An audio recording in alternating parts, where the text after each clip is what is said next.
Michael Spitzer. Present. Public members representing Mayor Bill de Blasio, John Grathwell. Present. Representing Comptroller Scott Stringer, Jacqueline Thompson. Present. Representing Public Advocate Letitia James, Umar Khan. Present. We have a quorum. Thank you. The next item on the agenda is the draft minutes of the last meeting of the Audit Committee. Do I hear a motion to approve them? I make a motion. A second? Second. All in favor? Aye. Aye. That was quick. I'll give you a few comments later, okay? The next one is, I guess, the Brooklyn Navy Yard. It's a fond place in my heart since I chose to drive around it during the Second World War. That's Hi, before your time. Good morning, everyone. I would like to introduce our team first. Former CFO John Madonia he used to come here, so he retired as of June 30th, 2017. So I used to be the controller, so I step up as a CFO. So our controller, Brian Lennon, and Mr. Onidi is our audit partner from Dean Natchez. My name is Vimal Aryavansa. So, want to take us through whatever you want to tell us quickly? Yeah, so actually we completed the June 30th, 2017 audit on last September.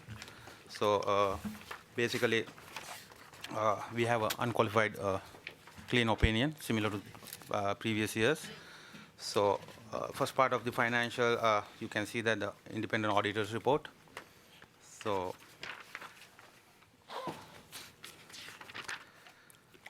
then we have a management discussion and analysis, starting from page 6.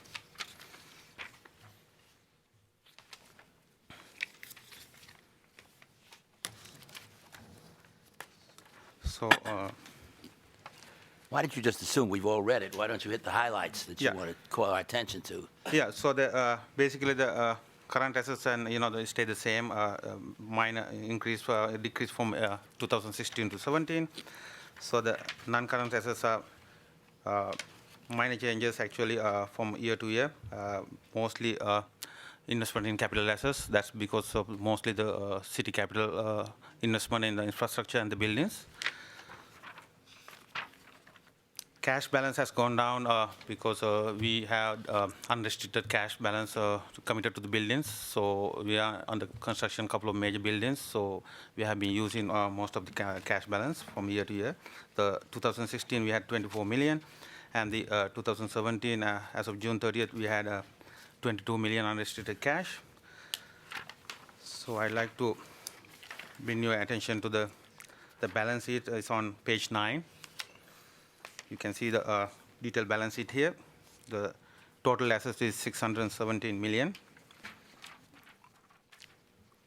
Then we have total liabilities 234 millions.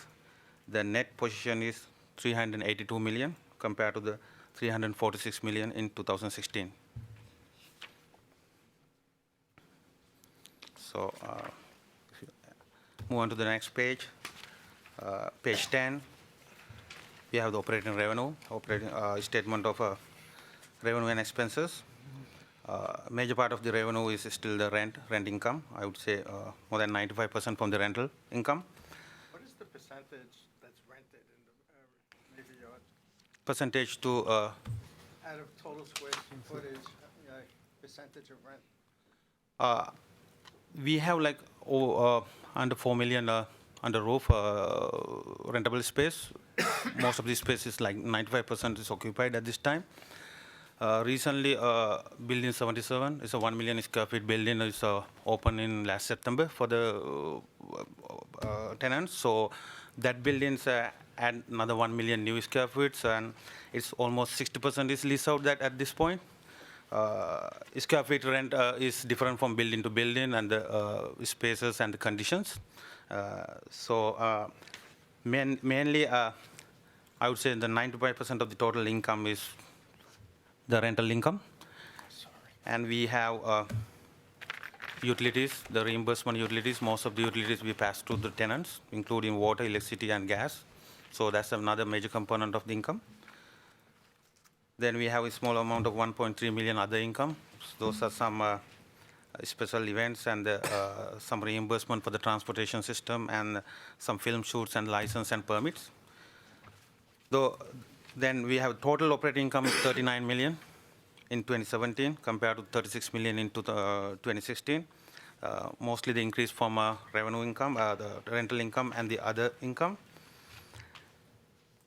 Then the operating expenses, mostly you can see the payroll expenses is 9 million, and the utilities is 5.7, and depreciation is the bigger number. 18 million is the depreciation. So we have total operating expenses 39 million. Excuse me then, you refer on page 7. Page 10. No, I'm on page Yeah. 7, I'm going to get back to that. Sure. You talk about capital assets of just under $500 million. Is that net of the depreciation? It should be, I assume Yeah, it is. it's net of depreciation, yeah. It's a note number 5, we have more detail on the capital assets.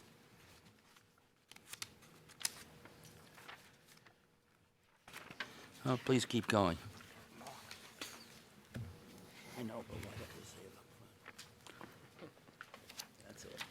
I want this.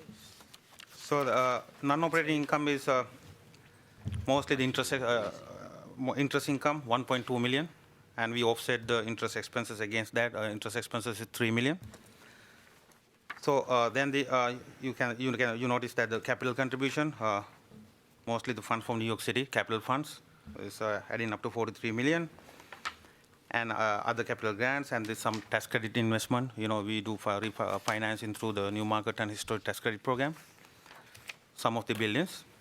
So we have 35 million capital contributions, adding to the net position of 382 million in June 30th, 2017.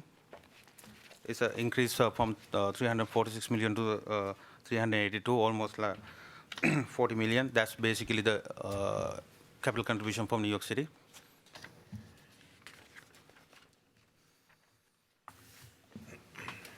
Move on to the next page, page 11. Just one question before we move to that page, the tax credit investor contributions. Yeah. If you look at the notes on note 10, page 38, the numbers described in the paragraph, it's 2928248 for 617 and 12880,732, which doesn't match what you have on this table. Basically, these capital, we have multiple subsidiaries. Those are taxable entities. We have members' equity in there. So these entities, when we do the financial closing, members,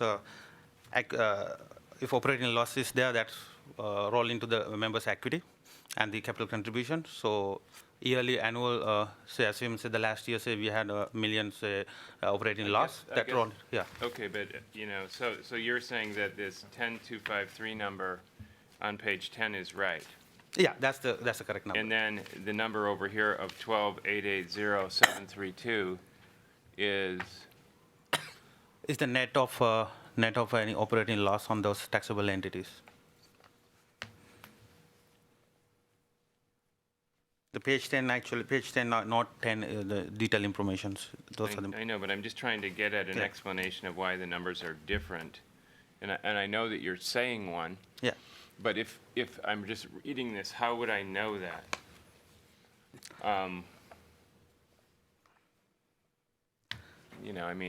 That's, it's nice that you have an explanation of why this 12880,732 number is right, but We will incorporate the note to the next Okay. finance statement, and we stretch the 12 million, and yeah, we can add the schedule for this Okay. one for the All right. current balance. Yeah.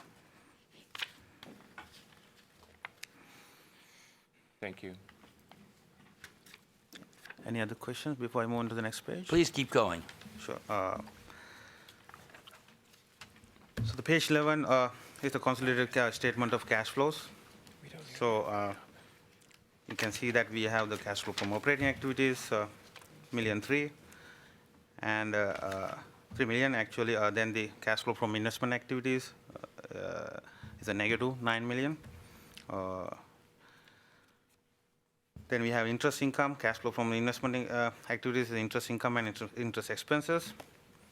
So the net increase, actual net decrease in the cash and cash equivalents for the year is 9,485,000. Once we add that 9,484,000 to the beginning cash balance, we have at the end of the year, June 30th, 53,242,000 cash balance.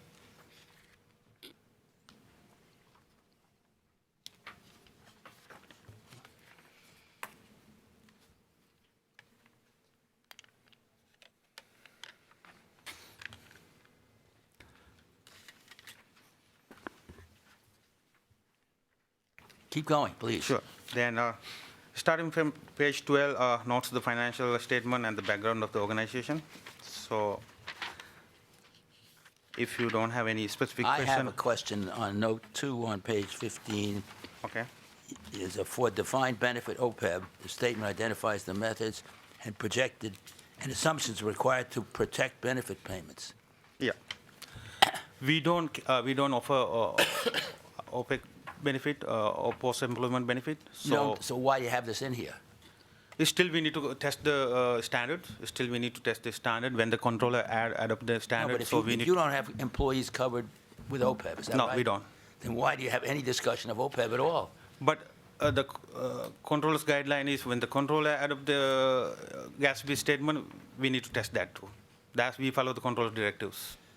Well, if you read this, and if you didn't know what I know, which is you have no OPEB, you'd look at this and try to figure out what that was.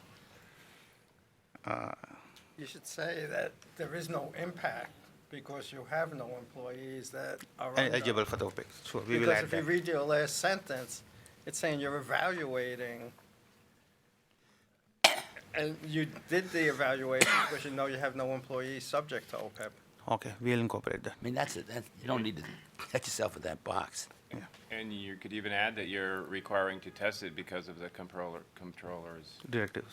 yeah, which is fine. I mean, everybody wants to tell the controller that they're complying with all of their requirements, but it hasn't an impact, and making that clear would solve the problem, I think. Sure.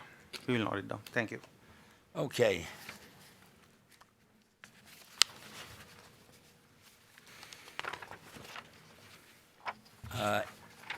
Are there other questions people have on the notes while we go ahead? I have. Go ahead. So on your, in note 3, and I might be preempting Mark here, our acting chairman, but, you know, it's listed as you have I mean, the I know. majority of your cash assets are not FDIC insured. He's laughing. So my question is I don't know if you are aware of this, but at the Brooklyn Bridge Park Corporation, they've entered into a custodial agreement with J.P. Morgan Chase, where if something were to happen, that any uninsured deposits would be multiplied by a margin factor of 102%. My question is, have you ever thought about, since you have a considerable number of cash assets that are uninsured, of thinking about pursuing that type of an arrangement? Yeah, thank you. Thank you for the question. Yeah, we have been negotiating with the JP Morgan Chase. That's our funds with the JP Morgan Chase mostly. Yeah, we are looking into this matter. We had this same matter in the last year. So we are evaluating into the same model, custodial agreement with the JP Morgan Chase. Actually, it may incorporate into this year financial. So we are looking into that. Why does it take a whole year to figure that out? Basically, one thing is we won't have this kind of cash balance by the end of this year because most of this cash is committed to the construction and the BNYDC equity funded capital projects. So we thought most of the funds spent by certain time, but as a practice, so we are redoing our investment policies internally. So we need to incorporate investment policies into this. I don't want to cast any aspersions on J.P. Morgan Chase, but my wife was the director. But I think it probably is a good thing for everybody in the city to have these deposits protected. Yeah, I think every time we've had a shot at, we've indicated that. We understand that. We are looking into that. This year, in the final 18, we will be completing that. Okay. had one more question, Mr. Chairman. Please. Do you have any, do you have like an IPS, an investment policy statement? No, we don't. Most of our funds in government bonds, so we don't invest in the open market. So those are secured by the government bonds and JP Morgan funds. Yeah. No, I understand that. Because other entities do have investment policy. They have some written guidelines as to what they, just to have some clarity and some guides, just for the sake of, internal policies, that, there is a document in place that restricts it. Now, if that may exist by law someplace, if not, I don't know. But if it doesn't exist in law, then perhaps it should be the policy, just that it's clear that you are going to invest in the most risk-averse investments, such as U.S. Treasuries or Yeah. whatnot. We had a paragraph all the way down in the same page. Our investment in financial approximately 91% cash and cash equivalent on June 30th. So you can see that even the notes actually notes the finance statement. Yeah, page 21. Yeah. Yeah. So we are updating the investment policies. It's kind of going back to like few years. It's kind of outdated investment policies. So we will incorporate those comments. I understand that, but just I think as a matter of policy, it would be a good idea just to have a clear document that says this is what our policy is. And then that also gives people confidence, and you can include that in your audit report. Sure. Shall we keep going? Anybody have any? Just- Mike, go Just a ahead. comment to take it back to page 7. Sure. Where you have current and non-current liabilities. I think it's easy to read if you make a table, Okay. then put it in a paragraph like this. Sure.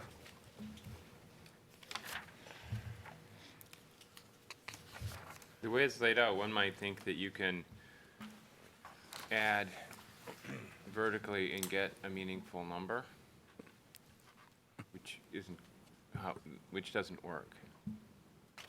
That would be helpful. I think that's a good idea. Okay. We will incorporate those changes to the next financial. If you mind staying on page 7, you refer to the fact that surplus monies are invested in the facility. Is it really surplus money? In the public company world, you wouldn't say that. Otherwise, the shareholders would be looking for it. So you might want to think of that word anyhow. Sure. Surplus. Okay. Now, I've got a whole bunch of little stuff, including the capitals are Sure. inconsistent in the tables, but that's nothing. Anybody else have anything he or she wants to raise in the footnotes? Give me a minute while I go through mine. And I think that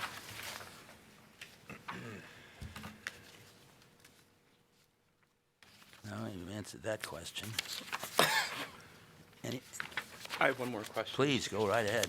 We flip So pages. one is, have you looked into whether or not, I was trying to go through the list here, but we're having some internet difficulties about whether or not you are required to file COIB filings? We never look into that. Okay. No, that's something we can look into. Yeah. We had an agency just recently who had not filed COIB filings, and they were required to by law, and I believe they are doing so now. So that's, because you're making considerable policy determinations regarding an important facility, you may be required to do so. So it was just something to look at. And the second just is more of an editorial thought and comment is, I think in the beginning,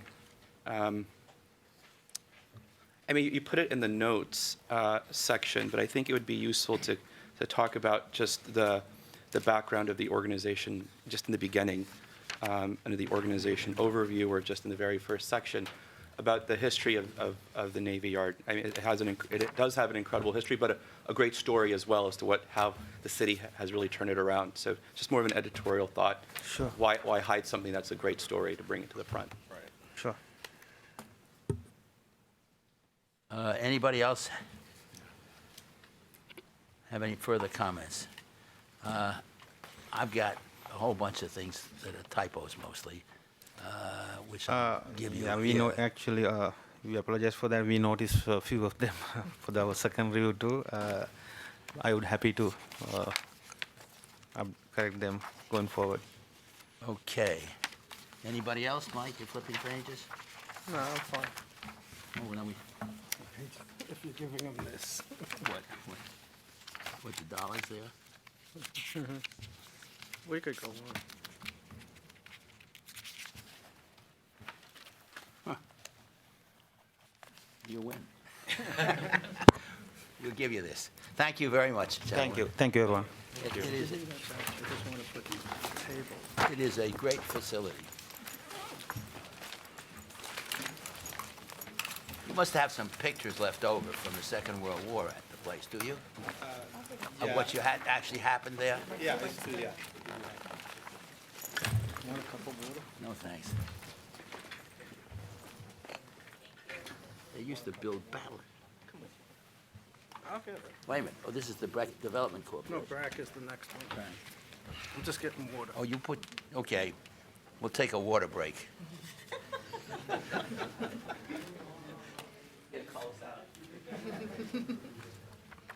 I hope we get out of here. I gotta leave. I'm all for that. I gotta leave by 10 to noon. Did you folks manage to get that piece of paper you said you, was the other organ? Department of Small Business Services, here today on behalf of NIBAC. This is Shahzad Ali, our Assistant Commissioner, and Yeah, I'm Ismail Mohammed. In the mic. I'm Ismail Mohammed. I'm the budget director for SBS. Anjali Rubala, we did the audit. Brianna Shenton, I'm an accountant for SBS. I hope I don't have to do this all the time. Don Gianpietro, Assistant Commissioner, SBS. Okay. If you will, take us through quickly and. yes, NIBAC, New York City Business Assistance Corp., is an older affiliated nonprofit affiliated with the agency since the 80s, and it has purposes of assisting in economic development activities that produce greater employment, greater economic activity throughout the city.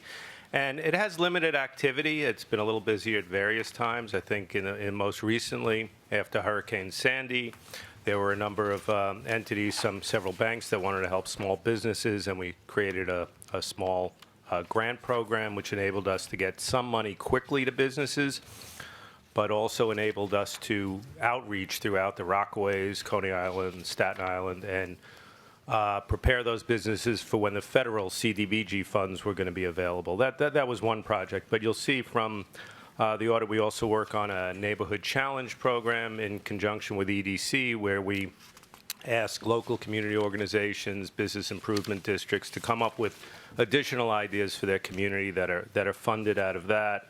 An immigrant business initiative, and then of course the one we used to come here for BRAC, the Business Relocation Assistance Corp., which we succeeded in dissolving after several years, and the remaining funds from BRAC were put into NIBAC for relocation grants, which is something that Don Gianpietro handles, along with the Printers Relocation Fund. So those are some of the activities that NIBAC has. You say the printers reload?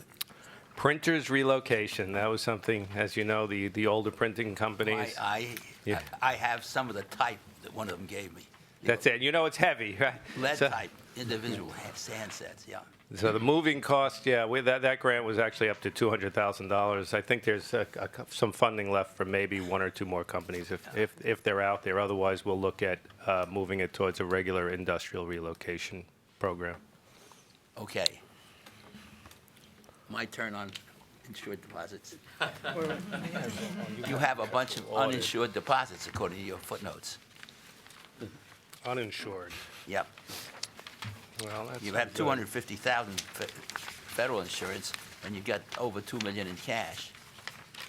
Where are those funds, No, Ms. Mail? most of the funds that we keep at Chase Manhattan Bank, and I believe Chase Manhattan Bank is a very well secured bank, and so we like to, and also we and keep, and we have a saving account, and the saving account is mainly and very much protected by, up to 250, as you said. 50,000, but you've got 2 million exposed. Right, roughly. yes. Is there any reason why you don't do it? So you want us to keep 5 different bank accounts? No, you get collateralized from one bank. The bank will do it for you one way or the other. We just had that conversation 5 minutes ago with the Navy Yard. Right. And the banks will do it for you without no cost? Or you have to pay money for that? No.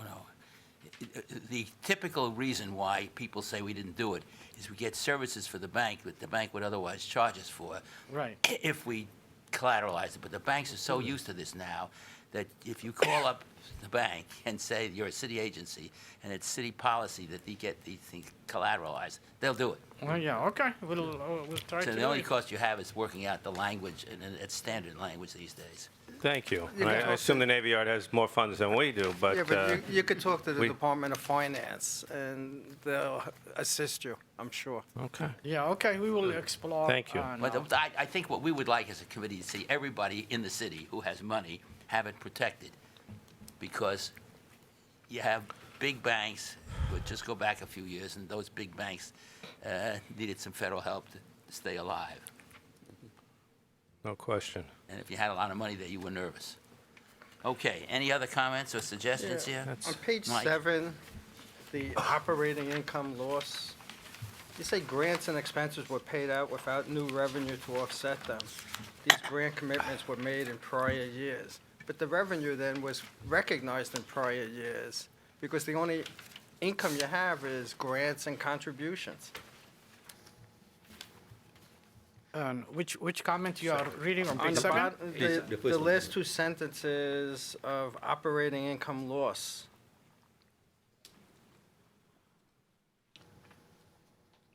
Yeah, 'cause these, You want to jump in? yeah, these are grants that we receive in prior years, and, as every year we pay off the expenses, so it just offsets the money. Yeah, but did you recognize the grant income in a prior year, and now you're recognizing the It expenses? was recognized in the beginning when they get the grant.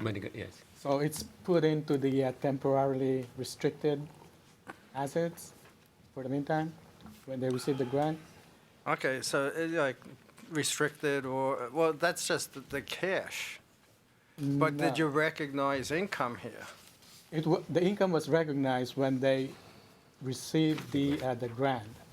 But however, the expenses related to it is incurred in subsequent That's a years. mismatch. It will be a mismatch, that's why we consider those grants as temporarily restricted. And If you look at note 7, note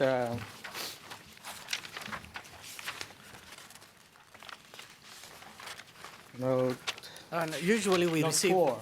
Yeah, Note 4 will yeah, go ahead. Yeah, I see what probably you're clear saying. out. I know what you're saying. You're saying it looks like there's some kind of a mismatch here, and economically it isn't.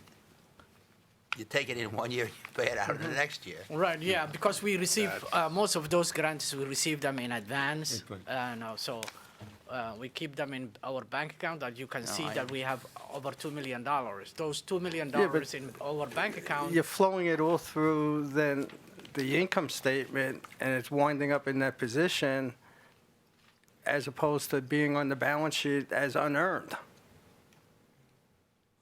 It is recorded in the balance sheet as temporary. Yeah, but it's going through the income statement first and then winding up in that position. And I believe it should just go to unearned. Why don't you guys take a look at that? Yeah. Just to see. so we have to, Yeah.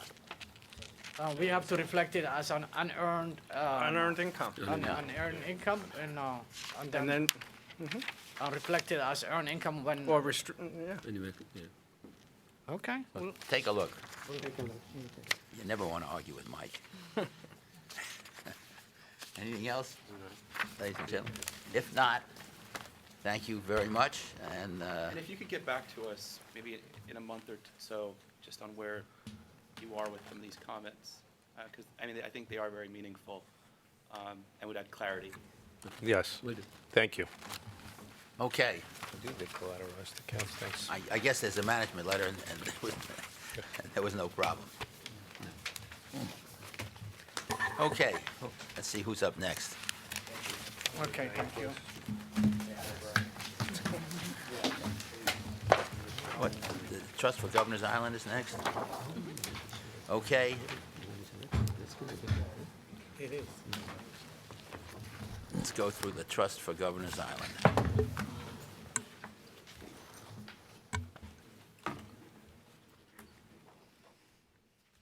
We're moving at warp speed. Yeah. Where are they? It's Marks Manor. They're not accustomed to being this fast. You're messing up their schedule. Believe me. Somebody that didn't want the water. Oh, I always drink whatever you put in front of me. I surely- Have any Except alcohol. trips down memory lane yet today? I was taken out to lunch last week by a client, sometimes client, who's the largest importer of Italian wine. We went to a good restaurant. I thought I was paying, he paid. Okay. And he ordered wine. Get you I've been trying to get it ever since. I have no idea how much it cost. I mean, my schedule got all screwed up too because the meeting was like, I had to move like 6 things to undo because that was White, snowstorm. red. Personally, I would have came. So do I. I can come too. It wasn't a big deal for me. You know, it's funny. It was kind of a hassle. I'm because sure never you got have a number of people that are real wine connoisseurs. It's like I have My bad grandsons. stories of getting Two of around. my grandsons. Brooklyn Bridge Park is next. Okay. Okay. Governor's Island pretty is the pictures. waiting president. Does that mean the other one gets What a cut out? surprise, a flashy slide deck. The president will show up and it's Brooklyn Bridge. Oh, well, let me go find it here. Here it is.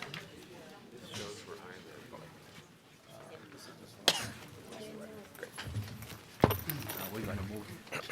I want to break the record today. Shortest meeting on record. Okay. Thank you. We now have I love this. When the Brooklyn Bridge. Is that right? The park, The park. Brooklyn Bridge Park. Yeah, well, you can't put that all out about selling the Brooklyn Bridge. Yeah, Okay, will you please introduce yourself? thank you. Good morning. My name is Eric Landau. I am the president of the Brooklyn Bridge Park Corporation, which does business as Brooklyn Bridge Park. Joining me are Jelani Watkins, our chief financial officer, Amanda DeMeo, our director of finance, and Warren Rubel from Marks Paneth, our auditors. Okay. Good morning. We have a presentation in front of you, as is our custom, that we'd love to just walk you through quickly to provide a little bit of context to the park and to our progress. I thought you were going to say a little bit of color, but that's all right. As I'm sure you all know, Brooklyn Bridge Park has been opening in phases since 2010 when we opened Pier 1. To provide historical context and geographical context, Brooklyn Bridge Park sits obviously on the Brooklyn waterfront, spanning from just past the Manhattan Bridge all the way down through the southern piers of Pier 6 on Atlantic Avenue. Brooklyn Bridge Park is an 85-acre park that is built on what was originally commercial operating piers that have been reclaimed, restored, and turned into a park that from Memorial Day through Labor Day, really the height of our season this year, benefited from 5 million visits. Moving along, now that the park has been 7 years since our first opening, 8 years since our first opening. We are now 80% complete and open to the public. There are 3 projects left to go that are highlighted on your map on the second page. Pier 3, which will be our last pier to be converted into parkland, is 5 acres, and that will open this summer, bringing that 80% number to 90%. When it is open, it will feature a large central lawn and a children's exploratory labyrinth, which many of the items in the labyrinth are former pier remnants that have been found as we've been doing construction all along. The Pier 2 Uplands breaks ground this fall and will open in the summer of 20. That will include a large lawn as well as a children's water play area. And then the space directly below the Brooklyn Bridge that we refer to as the Plaza will be a flexible civic space that will provide a direct connection from the Dumbo section of the park through the southern piers and will be the last project to be completed in the original master plan that was Brooklyn Bridge Park. This year in 2017, we've had a number of openings, again, as things have been opening on a rolling basis.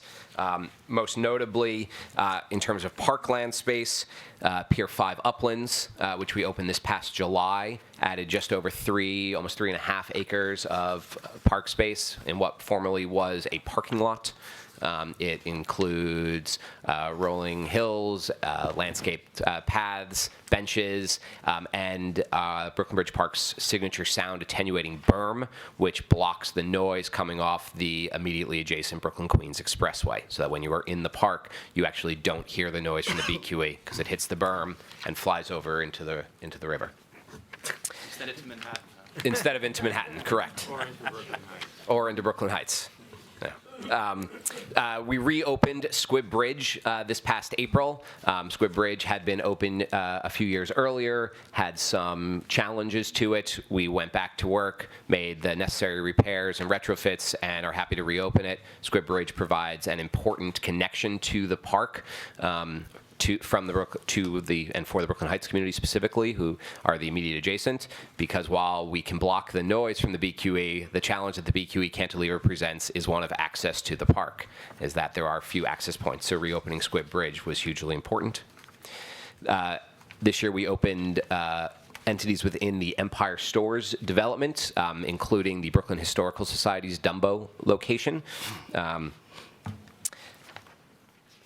That provides museum space for the Historical Society. Moving on, what's coming next? Again, those 3 projects. The Pier 3 will open this summer. Pier 2 Uplands will break ground this fall. And the Brooklyn Bridge Plaza, we are just concluding our fundraising. Lots of activities taking place in the park. We work very closely with a lot of organizations that do permanent events in the park, most notably the Brooklyn Bridge Park Conservancy, which is our partner organization that does programming primarily focused on education, fitness, cultural events. They also do the very popular Movies with a View program, which is every Thursday in July and August. You can see some of those events here. We also work with local organizations that do programming like the Hindu Lamp Festival, the Brooklyn Nets. Every year, the NBA requires that every basketball team do what is known as an open practice in a public space prior to the start of the season.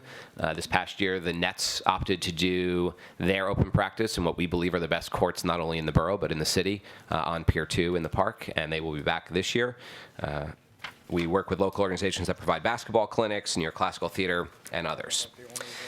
Lots of arts and culture in the park as well. This year we were honored to have Anish Kapoor, as part of the Public Art Fund, bring Dissension, which had previously been in France, to bring it to Brooklyn Bridge Park.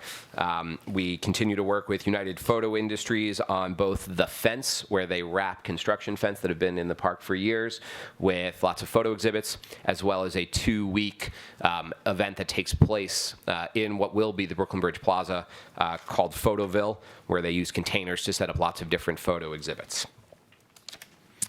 And then finally, turning to the last 2 slides very quickly on the development sites. They went to the park. As I'm sure you all know, Brooklyn Bridge Park does not receive any operating dollars from the City of New York. While we are a public park in the city and we are a nonprofit controlled by the city, all of our annual operating funding and costs are a result of these handful of development sites that are within the park. The original agreement for the park was that it would be financially self-sustaining. One Brooklyn Bridge Park is residential, is complete. Pier 1, which is a hotel as well as residential, is complete. Empire Stores, which is office, retail, commercial space, is complete. 1 John Street, residential in the Dumbo section of the park, is complete. And the Pier 6, which is 2 residential buildings, one a market rate condo building, and the other a complete rental building, 80% affordable. Those are in construction now, expected completion in 2019.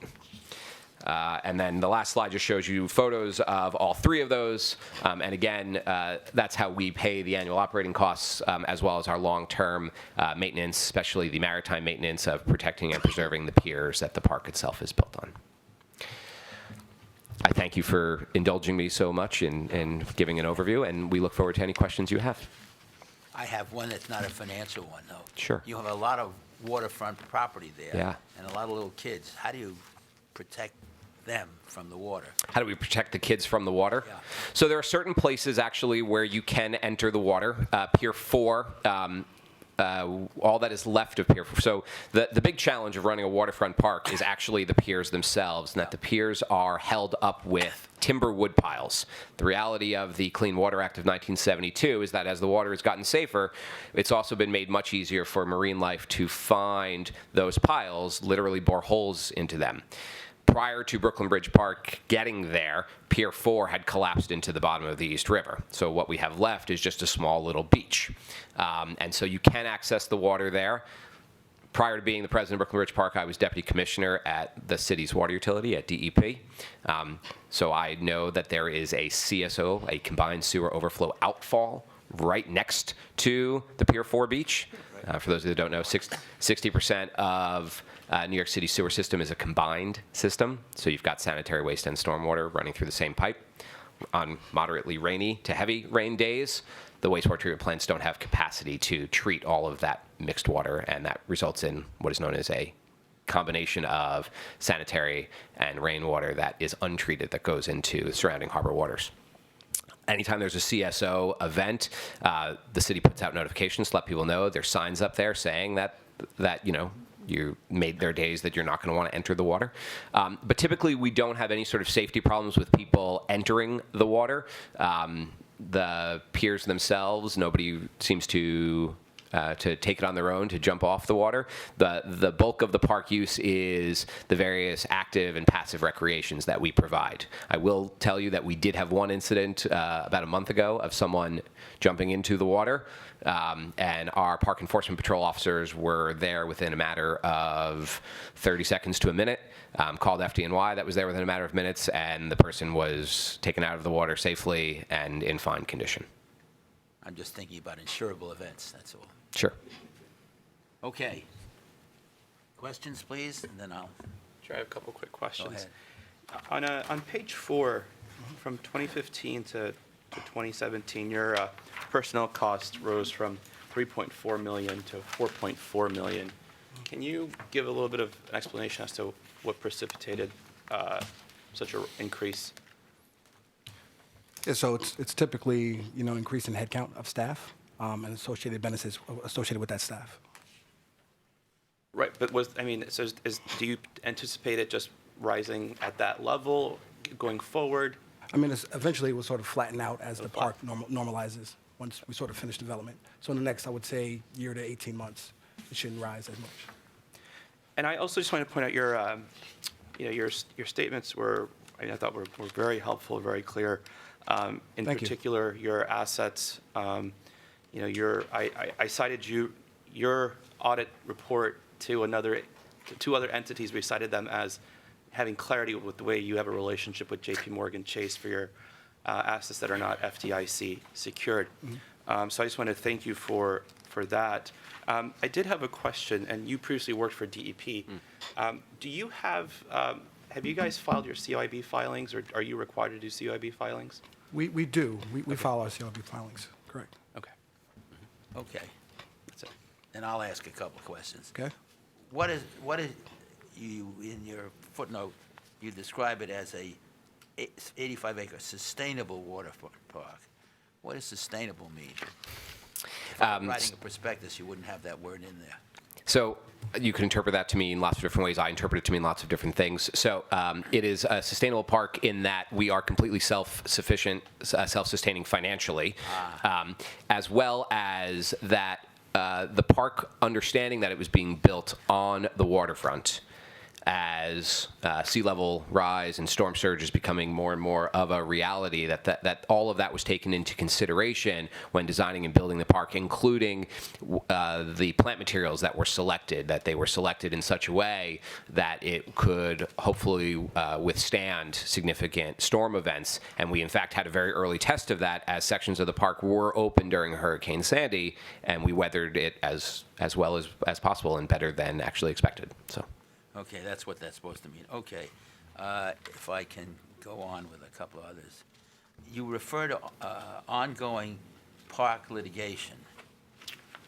What is that? That's a pregnant phrase.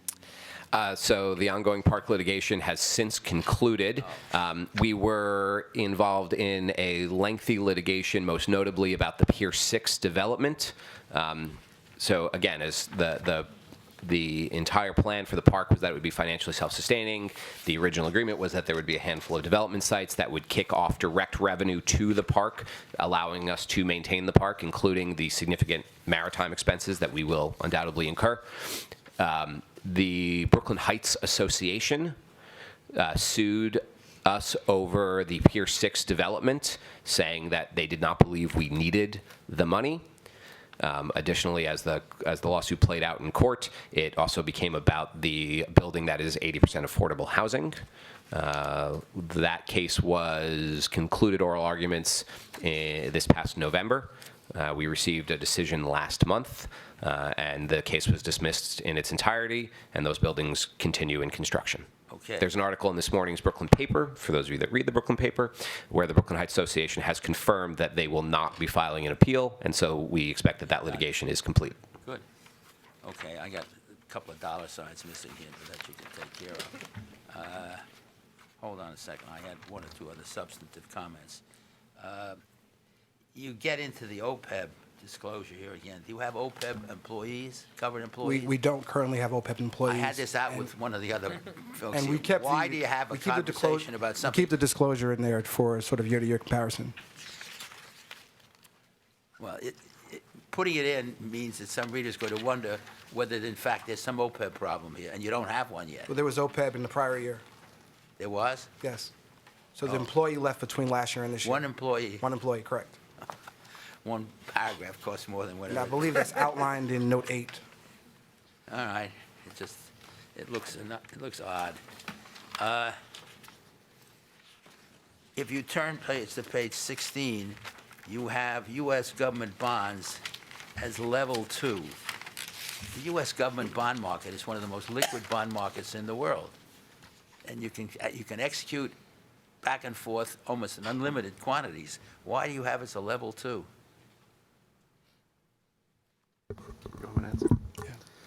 Usually the longer-term treasury bonds are level 2 because you can't get an actual CUSIP number that trades on a given day. Where the short-term bills and sometimes notes, you can, so they tend to be level 1. All right, and then you have in the credit risk paragraph all kinds of conversation about home loan mortgages and all that sort of stuff, but you don't have any of it, according to the first paragraph on the page. So why do you discuss a whole bunch of securities which you don't have? Well, we have some agency securities. Well, but then you don't have it in where the 3 bullets are then. They are linked with the government. Well, the Treasury securities, I understand, bonds. But then when you get to the credit risk paragraph, it's more disclosure there about things you don't have, or if you have it, it's not above. Yeah, it's really more a disclosure of the credit of the investment policy limitations rather than the actual risk. So probably be headed Well, up. it says all investments are obligations are guaranteed of, et cetera. Sure, an implication that you have some. You might want to look at that paragraph because We'll take a look at it. and then you say you can't have more than 5% in any one credit issuer. What about the United States government? That's all you have.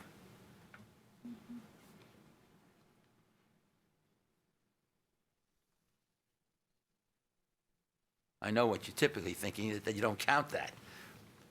But it's inconsistent with what you have above. Okay, we will revise the note for the next. You might want to look at it. Yep. None of these are big comments. Otherwise, useful presentation.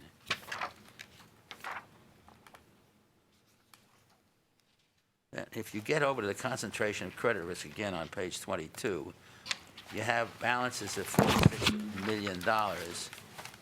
And if I'm right, and the collateral amounted to, maybe I read it. Does the collateral in the second paragraph match the Yes. credit risk in the first? It Yes. does. Okay, that's what I thought after. Anybody else? Thank you very much. Thank you. It's a great project.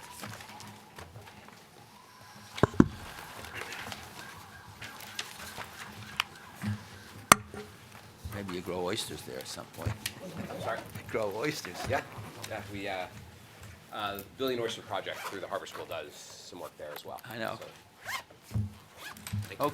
Okay. I think, having reversed the order, Governor's Island. I'll mention those comments to Hope.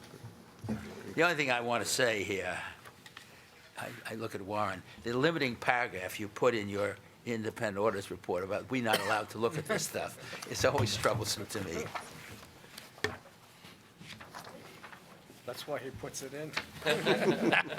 Okay. Thank you, Mike.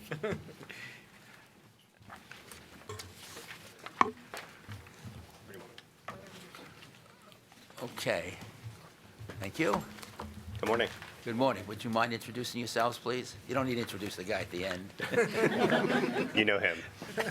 Good morning. My name is Michael Samueli. I'm the president and CEO of the Trust for Governor's Island. I'm Willa Paget. I'm the CFO of the Trust. I'm Irina Sobka. I'm the controller. Can't hear of you, the trust. please. I'm Irina Sobka. I'm the controller of the trust. Good. Please. Sure.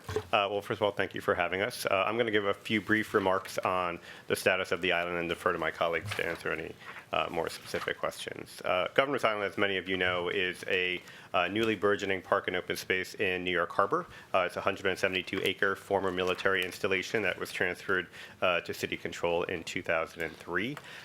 It is a major destination, I would say, for New Yorkers from all 5 boroughs. I'm proud to say that last year we experienced our biggest visitorship ever at 800,000 visitors, a 34% increase over the previous year. We also extended our season. We're not open 365. We're only open in the summer times. Last year we were able to open or extend hours from 4 months to 6 months. So we're open fully May all the way through October. And that has really generated a big increase in the visitorship to the island. We're predominantly see visitors from Manhattan and Brooklyn, although 89% of all zip codes are represented in terms of our visitorship. So we really view ourselves as a citywide asset for New Yorkers. And it is a park for New Yorkers. About 75% of the people who come to the island come from the 5 boroughs. That's about 85% if you look at the tri-state area. So unlike a lot of other parks, we are a destination for New Yorkers.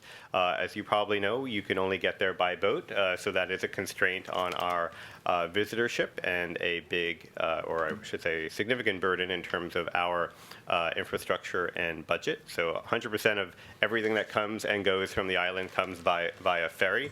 We currently own 1 ferry, the Samuel Corson, which holds about 1,200 people. We also subcontract out with New York Waterways for supplemental service from Lower Manhattan, but also to Brooklyn Bridge Park that you just saw on weekends in the summertime. Arts and culture are a big part of our DNA. We have pop-up culture that comes to the island every year. We give free space to artists and programmers that provide free programming to the public. So that has been a huge draw in terms of bringing people to the island. We are redeploying many of the existing buildings there. We have about 1.5 million square feet of existing historic structures. It's a New York City landmark, but also on the National Registry of Historic Places. We have about 52 buildings. I will say they're all in varying states of disrepair for the most part. So a big part of our mission, much like others who you've seen today, is to become financially sustaining. Currently, I think we get about 85 or 83% of our operating income from the city. About 100% of our capital comes from the city as well. So we have a very good relationship, we think, with the city and the Deputy Mayor's office when it comes to supporting the growth of the island. It is, as I said, 172 acres of space, about 1.5 million square feet existing. We've just initiated a rezoning effort to build 4.5 million square feet of new development on the southern portion of the island, which was the location of a brand new park. About $300 million was spent over the past few years on building a new park. Half of it went into the park, half of it went into new infrastructure. So, for example, we just got potable water about 3 years ago. So the bar is pretty low when it comes to infrastructure, and we're really building from scratch again.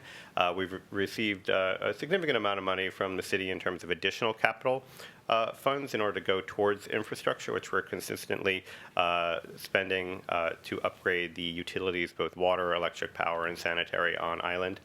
We're currently in the process of building a new boat, about a $10 million vessel, which is being built up in Warren, Rhode Island. That boat, when delivered a little over a year from now, about 14, 15 months from now, will give us half-hourly service. Currently, we run about hourly service with our current boat, so we'll have much more intensive connections to Lower Manhattan once that boat is delivered.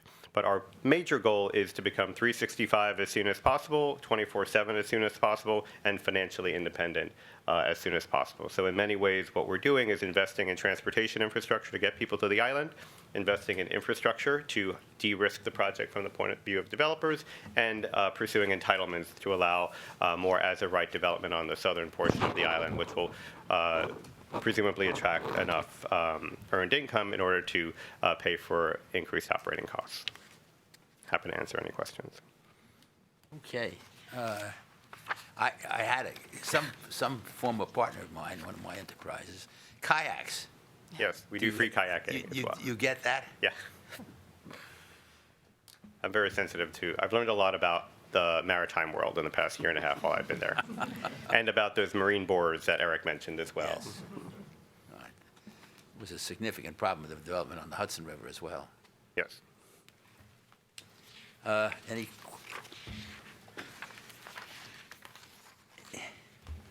You did leave Turner behind and went someplace else. Yeah, we have a facilities contract with the Lero Group, so there was a new contract that was turned over just before I arrived in July of the previous year. So we have the Lero Group that is our facilities and capital manager now. So almost all of our contracts go through them, both in terms of operations, but also through capital as well. That was competitively bid, as I understand it. This is another one that comes out of my personal background. You refer to building extraordinary new park. In my world, you wouldn't put that in perspective. As I said to everybody who uses that, but I guess it's okay here. Thank you. There's one place where you're missing $1. Oh, you again talk about OPEB, and you don't have any OPEB employees. No, and I think our answer is probably the same as what you heard from Brooklyn Bridge Park. It's only there because it appears in 2015, in which we did have an eligible employee. Oh, you did? So it's here for comparative purposes. But we currently do not have anyone who's eligible. So next for that. year, more than It likely, will drop out. fall away. Because the footnotes about OPEB and the city thing go on for pages. Yeah, we pared it down. You sure did. Okay. in this whole report. That's right, Mike. From a potential synergy, have you thought about the ferry system that the city, the East River Ferry, would it be able to foreseeably dock at Governor's Island? Yeah, forgive me, I failed to mention. As of May of last year, we now have NYC ferry service on the island on weekends in the summer only. We're on 2 routes, both the South Brooklyn route and the East River route.